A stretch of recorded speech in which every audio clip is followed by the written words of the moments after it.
अस्सलाम वालेकुम, मैं हूं अली रहमान और आप देख रहे हैं ट्यूटोरियल्स टाउन। आज की क्लास में हम देखेंगे कि माइक्रोसॉफ्ट एक्सेल में आप अपना जो डाटा होता है, अपने जो सेल्स होते हैं, उनको नेविगेट किस तरह से करते हैं और प्लस आप सेल्स की जो बेसिक सेटिंग्स होती हैं, सेल्स को सिलेक्ट करना, ऐड करना, डिलीट करना, मर्ज करना, कॉपी करना, वो सब काम आप किस तरह से करते हैं माइक्रोसॉफ्ट एक्सेल में। जो भी बेसिक्स होते हैं वो हम आज की क्लास में देखेंगे। सो अभी तक अगर आपने मेरा चैनल सब्सक्राइब नहीं किया तो सब्सक्राइब कर लीजिए और बेल आइकन जरूर हिट कीजिएगा ताकि आपको मेरे आने वाली न्यू वीडियोस के बारे में नोटिफिकेशन मिल जाए। तो चलते हैं सॉफ्टवेयर पे और देखते हैं कि माइक्रोसॉफ्ट एक्सेल में आप नेविगेट और सेल्स की सिलेक्शंस किस तरह से करते हैं। सो लास्ट क्लास में हमने देखा था कि एक्सेल का इंटरफेस क्या होता है। आज की क्लास में क्योंकि हमें देखना है कि सेल्स पे किस तरह से काम करते हैं, तो मैं इस क्लास को कुछ इस तरह से लेके चलूंगा कि आप टाइपिंग कैसे करते हो। सबसे पहले अगर आप अपने सेल में कोई नंबर लिखते हो, क्योंकि एक्सेल एक कैलकुलेशन वाला सॉफ्टवेयर है, इसमें आप बहुत सारी तरह की कैलकुलेशंस कर सकते हो। तो ये नंबर को नंबर समझता है, सही। ये नंबर को टेक्स्ट नहीं समझता, जैसे दूसरे सॉफ्टवेयर टेक्स्ट की तरह ही नंबर को लिखते हैं, बट इसके लिए नंबर्स अलग हैं और स्ट्रिंग डाटा अलग है। दो तरह के डाटा हैं, एक को एक्सेल समझता है कि ये न्यूमेरिक डाटा है और दूसरा वो समझता है कि वो स्ट्रिंग डाटा है। न्यूमेरिक में आ जाते हैं आपके सारे नंबर्स, जितना भी आपके 0 to 9 जितने भी नंबर्स हैं वो सब आ जाते हैं। और स्ट्रिंग डाटा में आपके पास A to Z जितने भी अल्फ़ाबेट्स हैं वो सब आ जाते हैं, और प्लस उसके साथ जितने भी आपको मार्क्स आप जिनको जानते हो जो कीबोर्ड में जो नहीं है, वो सब आपके स्ट्रिंग डाटा में काउंट करता है एक्सेल। पहली बात। दूसरी बात, जब आप एक्सेल में कोई नंबर लिखते हो, सिर्फ प्योर नंबर, ये मैंने नंबर तो लिखे बट उसके बीच में डैश लगा दिया तो उसने उसको नंबर नहीं माना। तो अगर आप किसी नंबर के साथ कोई सिंबल यूज करते हो तो वो उसको भी स्ट्रिंग डाटा समझ लेता है, यानी वो उसको न्यूमेरिक या नंबर्स नहीं समझता। तो अगर आप नंबर लिखते हो एक्सेल में, जैसे मैं यहाँ पे 4 5 लिखता हूँ और इंटर प्रेस करता हूँ, जब आप नीचे वाले सेल में जाना चाहते हो एक्सेल में तो आप इंटर प्रेस करोगे, आप उसके नीचे जो सेल आपका सिलेक्टेड था आप उसके नीचे वाले सेल पे चले जाओगे। और अगर आप कुछ टाइप करते हो और आप उसके बराबर वाले यानी राइट साइड वाले सेल पे जाना चाहते हो तो आप टैब प्रेस करोगे और आप बराबर वाले सेल पे चले जाओगे। तो अगर आप एक्सेल में नंबर्स लिखते हो तो बाय डिफॉल्ट उसकी सेटिंग कुछ इस तरह की होती है कि वो राइट अलाइन करके आपको नंबर्स देता है। और इसी तरह से अगर आप टेक्स्ट लिखते हो, सपोज मैं यहाँ पर मंडे लिख देता हूँ, तो मंडे को वो अल्फाबेट समझेगा या स्ट्रिंग डाटा काउंट करेगा, और स्ट्रिंग डाटा आपका राइट साइड से अलाइन नहीं होता, वो लेफ्ट साइड से अलाइन होकर आपको मिलेगा। प्लस एक्सेल में अगर आप सेल्स को कॉपी करना चाहते हो तो कॉपी करने के लिए यहाँ पर मैं आपको कुछ 3 चीज़ें बता रहा हूँ कि आपको अपना जो ये माउस कर्सर है इस पे बहुत ज़्यादा ध्यान देना है कि आपका ये माउस कर्सर किस तरह से ट्रांसफॉर्म हो रहा है। सबसे पहले जो आपका ये माउस कर्सर है, ये बहुत हैवी किस्म का वाइट कलर का एक प्लस नज़र आ रहा है, प्लस का साइन। ये प्लस का साइन आपकी सिलेक्शंस बनाने के लिए, अगर आप किसी सेल को सिलेक्ट करना चाहते हो तो आप सिंपल क्लिक करोगे और ड्रैग करके आप वो सेल्स को सिलेक्ट कर सकते हो। इस तरह से आपको ड्रैग करना है, क्लिक किया, ड्रैग किया और ड्रैग कर दिया, तो आपको सेल के बिल्कुल सेंटर में क्लिक करना है और इस तरह से आप सेल के बिल्कुल सेंटर में क्लिक किया और ड्रैग कर दिया, और जितने भी सेल्स आपको चाहिए वो उसमें कुछ डाटा है या डाटा नहीं है वो सब सिलेक्ट करके आपको दे देगा। सेकंड, अगर आपको कीबोर्ड से सिलेक्शन बनानी है तो आप सिंपल एक सेल पे जाके क्लिक करेंगे और शिफ्ट प्रेस करके आप एरो कीज से नेविगेट करोगे कौन कौन से सेल्स आपको चाहिए। मैंने शिफ्ट प्रेस किया हुआ है कीबोर्ड से और मैं राइट और लेफ्ट एरो और अप डाउन एरो से उन सेल्स को सिलेक्ट कर रहा हूं जो मेरे सामने मौजूद है। तो आप इस तरह से किसी भी सेल को सिलेक्ट कर सकते हो, सिलेक्शन बना सकते हो। नेक्स्ट, आप जब किसी सेल को सिलेक्ट करोगे या किसी रेंज को सिलेक्ट करोगे, इसको हम कहते हैं एक सेल की सिलेक्शन, और इसको हम कहते हैं कि हमने एक रेंज सिलेक्ट की है तो उस रेंज की सिलेक्शन हो गई। अगर आप किसी भी सेल या किसी भी रेंज को सिलेक्ट करते हो और अगर आप उसके सिलेक्शन पे देखो एक बॉर्डर नजर आ रहा है आपको ग्रीन कलर का,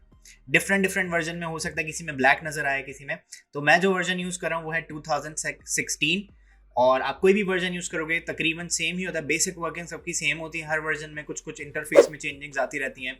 कुछ आपके जो है कुछ ऑप्शंस बढ़ा दिए जाते हैं, कुछ फॉर्मूलाज ऐड कर दिए जाते हैं, कुछ फॉर्मूलाज चेंज कर दिए जाते हैं। तो यहाँ पर मेरे पास एक ग्रीन कलर का बॉर्डर लाइन नजर आ रहा है इसमें, तो इस बॉर्डर लाइन पे अगर आप अपना माउस कर्सर जाके रखोगे तो ये एक एरो नजर आ रहा है आपको, 4 एरो नजर आ रहे हैं लेफ्ट राइट अप डाउन के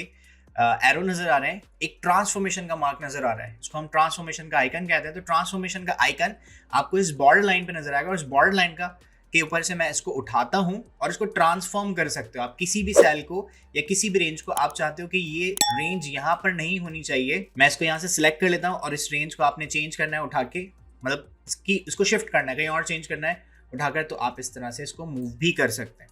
ये काम करने का एक और तरीका भी है कि आप राइट क्लिक करें, कट कर लें सेल्स को। कट की शॉर्टकट की होती है कंट्रोल एक्स, और कंट्रोल एक्स करने के बाद आप यहाँ पर जहाँ भी आपको ये चारों सेल्स पेस्ट करने हैं, आप सिंपल राइट क्लिक करें और यहाँ से आप पेस्ट कर दो, वो डाटा वहाँ से कट होगा और यहाँ पर पेस्ट हो जाएगा। बट आसानी है कि आप यहाँ सिंपल उठा के भी मूव कर सकते हैं। थर्ड एरो आपको यहाँ पर जो तीसरी चीज़ आपको नजर आएगी वो ये है कि आप किसी भी सेल को सिलेक्ट करोगे और यहाँ पर एक छोटा सा डॉट आपको बना हुआ, छोटा सा एक बॉक्स बना हुआ यहाँ पर नजर आ रहा है। इस बॉक्स पे जाओगे तो आपको एक बहुत लीन सा ब्लैक कलर का प्लस बना हुआ नजर आएगा। हैं दोनों प्लस, ये भी प्लस है और ये ब्लैक वाला भी प्लस है। इस प्लस से पकड़ के आप जो राइट साइड पे, बॉटम साइड पे, यानी नीचे की तरफ सीधे हाथ पर ये एक प्लस का साइन आ रहा है, आप इस पे क्लिक करोगे और ड्रैग करोगे तो आप किसी भी सेल की कॉपी कर सकते हो। अब कॉपी करने में देखें बहुत सारी चीजें बहुत ज्यादा इंटरेस्टिंग होती हैं एक्सेल में। सपोज मैं यहाँ पर कोई सिंपल सा डाटा लिख लेता हूँ, मैंने यहाँ पे 1 लिखा और यहाँ पे 3 लिख लिया। अगर आप कोई ऐसी चीज जो फिक्स्ड होती है, जैसे आपके जो डेज के नेम्स हैं वो फिक्स्ड होते हैं, अगर आप ऐसे किसी चीज को कॉपी करते हो, जैसे मैं यहाँ से मंडे को कॉपी करता हूँ, तो एक्सेल को पता है कि मंडे के बाद क्या आता है। आप जैसे आप सबको पता होगा, तो यहाँ भी इसको पता है कि मंडे के बाद जो है वो दूसरे डेज आते हैं, इसने उनको कॉपी कर दिया, उनके नामों। आप मंडे की शॉर्ट फॉर्म या आप कहीं से भी डे स्टार्ट कर सकते हो। सपोज संडे के लिए आप सन लिखते हो शॉर्ट में, और अगर मैं इसको कॉपी करता हूँ तो ये यहाँ पर संडे लिखा हुआ और उसी हिसाब से आपके जो डेज हैं वो लिखा हुआ दिखा देगा। प्लस अगर आप किसी मंथ का नाम लिखते हो, मैं यहाँ पे जनवरी लिख देता हूँ, स्पेलिंग मिस्टेक अगर होगी तो ऐसे कॉपी नहीं होगा। मैं इसको कॉपी करता हूँ तो ये आपके मंथ्स के नेम्स भी आपको दे देगा। प्लस अगर आप इसको शॉर्ट में लिखोगे जैन, तो यहाँ से जब आप इसको कॉपी करेंगे तो ये कॉपी भी आपको उसी फॉर्म में करके मंथ्स के नेम्स दे देगा। सो ये आपके डेज और मंथ्स के लिए। अगर आप किसी नंबर को कॉपी करोगे तो नंबर आपको वैसे ही मिलेंगे जैसे आपने कॉपी किया था। वो ये नहीं देखता कि 1 के बाद 2 आता है, 3 आता है, 4 आता है, वो ऐसे नहीं देखता। हाँ, अगर आपने किसी नंबर को कोई वैल्यू दी हुई, जैसे आपने कहा यहाँ पे लिखा R1, अब जब इस R1 को आप कॉपी करोगे तो वो उसको R2, R3, R4, R7 करके कॉपी करके आपको दे देगा। अब यहाँ पे कुछ और चीजें, अगर आप चाहते हैं कि एक काउंटिंग लिखो, आप 1 के बाद 2 आए, फिर 3 आए, 4 आए, तो आप 1 को सिलेक्ट करोगे या जो भी नंबर है उसको सिलेक्ट करेंगे और कंट्रोल प्रेस करेंगे कीबोर्ड से और यहाँ से आप उसको कॉपी करोगे तो ये आपको उन नंबर्स का सीक्वेंस दे देगा, सीरीज में आपको वो नंबर्स देगा। अगर आप दो नंबर्स के दरमियान का डिफरेंस कॉपी करना चाहते हो, जैसे मैंने अभी 1 और 3 लिखा था, तो अगर मैं 1 और 3 के दरमियान में डिफरेंस होता है एक नंबर का, 2 का, तो अब मैं चाहता हूँ डिफरेंस हमेशा सेम रहे, मतलब 3 के बाद जब कॉपी हो तो एक नंबर का डिस्टेंस मैंने कॉपी किया। अभी कॉपी कैसे कर रहा हूँ, मैंने उन दोनों सेल्स को सिलेक्ट किया है ताकि उन दोनों का गैप वो पढ़ ले और देन फिर मैंने इसको कॉपी कर दिया। इस तरह से सेम यही काम आप मंथ्स के साथ और डेज के साथ भी ऐसा आप कर सकते हैं। अच्छा, यहाँ पर अगर आपको सेल्स डिलीट करना है तो डिलीट करने के लिए देखें, पहला क्लिक मैंने इस वाले ट्यूसडे वाले सेल पे किया और मैंने ड्रैग किया इनको, तो ड्रैग करने पे ये सब सिलेक्ट हो गए, बट इनमें से एक सेल देखें ज्यादा हाईलाइटेड है, व्हाइट वाला जो सेल है वो हाईलाइटेड है क्योंकि उस पर मैंने पहली मरतबा क्लिक किया था। अब अगर ये सारे जो डाटा है उसको मुझे डिलीट करना है, इरेज करना है, तो आप बैक स्पेस प्रेस नहीं करोगे। बैक स्पेस प्रेस करने पे क्या होगा कि जो सिलेक्टेड सेल है, मतलब जो व्हाइट वाला सेल है वो सिलेक्टेड है, आप उसको बैक स्पेस करोगे तो सिर्फ उसका डाटा डिलीट हो जाएगा और उसके अंदर वो कहेगा कि आप कुछ और लिखना चाहते हो तो आप लिख सकते हो। सो मैं यहाँ पे एस्केप प्रेस करता हूँ ताकि मैं उस सेल की एडिटिंग से बाहर आ जाऊं। और अगर आपको इन सारे सेल्स का डाटा क्लियर करना है तो आपके कीबोर्ड में एक और डिलीट का बटन होता है, एक बैक स्पेस होता है और एक डिलीट होता है। तो डिलीट वाला जो की है आप वो प्रेस करोगे तो उसके अंदर का जितना भी डाटा है वो सब इरेज हो जाएगा। उसके बाद अगर मैं यहाँ पे मंडे लिखता हूँ, मैंने कहा ट्यूसडे छोड़ के अब मैं वेडनेसडे लिखता हूँ, तो मैंने यहाँ पर लिखा वेडनेसडे। तो अब मंडे और वेडनेसडे में एक दिन का फर्क है। अब जब मैं इन दोनों को सिलेक्ट करके कॉपी करूंगा तो वो डिस्टेंस, वो गैप जो था वो रहेगा। मतलब वेडनेसडे के बाद उसने थर्सडे को छोड़ दिया, फिर फ्राइडे के बाद सैटरडे को छोड़ दिया, संडे, फिर संडे के बाद मंडे को छोड़ दिया और ट्यूसडे आ गया। तो इस तरह से आप 1 दिन का गैप, 2 दिन का गैप या नंबर्स के दरमियान का गैप आप रख के उसको भी कॉपी करवा सकते हो। अगर इन केस आपको आगे जो वैल्यूज हैं वो संडे को संडे ही कॉपी करना है, अगर किसी की रिक्वायरमेंट हो सकती है, जैसे कोई आप डेली बजट बना रहे हो, उसमें आप दिखाना चाहते हो कि मैंने संडे को ये खर्चा भी किया, संडे को ये वाला खर्चा भी किया, मैंने संडे को ये खर्चा भी किया, तो आपको हर जगह संडे ही लिखना है। लेकिन जब आप यहाँ कॉपी कर रहे हो तो वो मंडे, ट्यूसडे और इस तरह से चेंज कर देता है। तो अगर आपको जो डेज हैं या जो मंथ्स हैं उनके नाम आपको एग्जैक्ट वही कॉपी करने नीचे, तो आप कंट्रोल प्रेस करोगे कीबोर्ड से और देन फिर आप कॉपी करोगे, तो वही नेम्स आपको मिलेंगे जो आपने कॉपी किए हैं। उसके अलावा थोड़ी सी अगर हम सेल्स की एडिटिंग की बात करें तो आपके पास यहाँ अगर कॉलम्स आपको एडिट करने हैं, यानी आपको कॉलम्स का विड्थ जो है वो बढ़ानी है, तो आप मैनुअली विड्थ को बढ़ा सकते हैं। यहाँ पर F और G के दरमियान में एक लाइन है, इस लाइन पे जाके मैं कर्सर रखूंगा और ये ऐसे डबल हेड एरो की तरह आएगा। डबल हेड एरो पे आप सिंपल क्लिक करके ड्रैग करोगे तो ये आपका F वाला जो सेल है उसका साइज बढ़ा देगा। अगर आप अपने सेल्स को ऑटो फिट करना चाहते हो कि उसमें सबसे बड़ी वैल्यू जो है, सबसे ज्यादा लेटर वाली जो वैल्यू है उसके मुताबिक आपका जो सेल का साइज है वो खुद ऑटोमेटिकली एडजस्ट हो जाए, तो आप इसी लाइन पे जाओगे जो F और G के दरमियान में लाइन है। इसी तरह हर एक 2 सेल्स के दरमियान में एक लाइन होगी, तो आप उस लाइन पे डबल क्लिक करोगे, वो आपका सेल ऑटो फिट कर देगा जितना भी आपके सेल की सबसे बड़ी वाली जो वैल्यू है उसके हिसाब से। इसी तरह से अगर आप रॉस को चेंज करना चाहते हैं तो आप रॉ का साइज बढ़ा सकते हो, या आप रॉ पे डबल क्लिक करोगे तो रॉ भी ऑटो एडजस्ट हो जाती है। प्लस अगर आप कॉलम को कोई फिक्स विड्थ देना चाहते हो, किसी ने आपको विड्थ बताई कि भाई ये वाला कॉलम जो है वो इतना होना चाहिए, इसका डबल कर दो या किसी तरह से, तो आप इस पे राइट क्लिक करोगे, उस कॉलम पे राइट क्लिक किया और इसी तरह से मैं यहाँ पर ऑप्शन दिया हुआ है इन्होंने कॉलम विड्थ का, तो आप कॉलम विड्थ डिसाइड करोगे कि अब ये 10.7 है तो मैं इसको थोड़ा बढ़ाना चाहता हूँ, तो मैंने इसको 15 कर दिया, तो ये 15 हो जाएगी। अगर आपको बहुत सारे जो कॉलम्स हैं या बहुत सारी रॉज हैं उनके साइज एक साथ आपको एडजस्ट करना है कि एक ही साइज पे हो जाए, तो आप सिंपल यहाँ से अगर कॉलम एडजस्ट करना है तो आप सारे कॉलम्स 1 2 3 इस तरह ड्रैग करके आप उनको सिलेक्ट कर लेंगे और देन फिर आप जिसका एक का साइज बढ़ाओगे वो वही साइज वो जितने कॉलम्स आपने सेलेक्ट किए हैं वो उन सब पे अप्लाई हो जाएगा। या आप किसी एक का साइज कम करोगे तो जितने भी कॉलम्स आपने सेलेक्ट किए हुए या रॉ सेलेक्ट किए हुए वो सबके साइजेस उतने ही छोटे कर देगा। सो मैं डबल क्लिक करता हूँ तो हर एक सेल जो है वो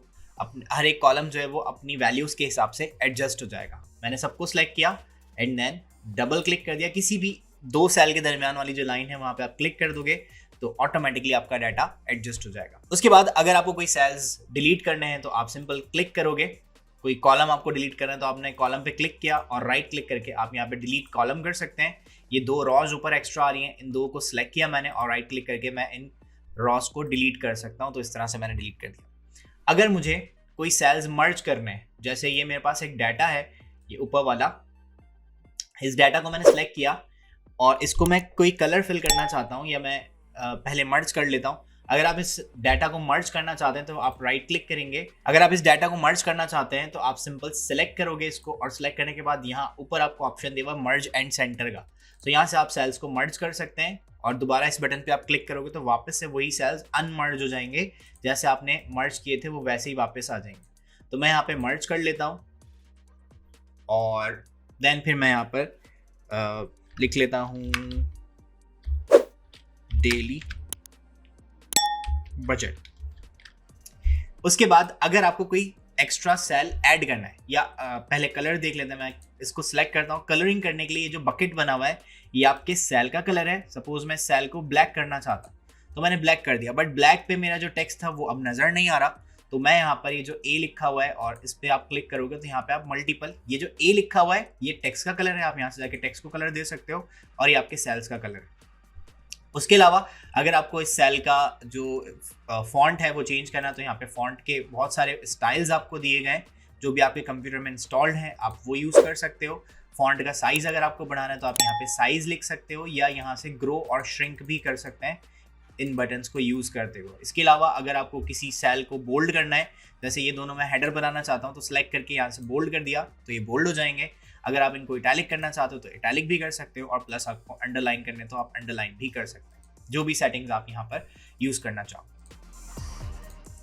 इसी तरह से मैं चाहता हूँ कि यहाँ पे मुझे एक रॉ ऐड करनी है, तो मैं यहाँ पर मुझे 2 के ऊपर एक रॉ ऐड करनी है, तो मैंने 2 वाले सेल को सिलेक्ट किया, 2 वाली रॉ को सिलेक्ट किया और राइट क्लिक करके आप यहाँ से इंसर्ट कर सकते हैं।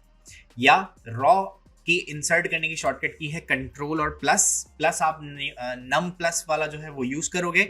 अगर आप ये जो बैक स्पेस से पहले आपका प्लस होता है वो आप यूज करें तो शिफ्ट के साथ आपको प्रेस करना है, तो वो आपका कंट्रोल प्लस काम करेगा इस तरह से। या आप राइट क्लिक एंड इंसर्ट,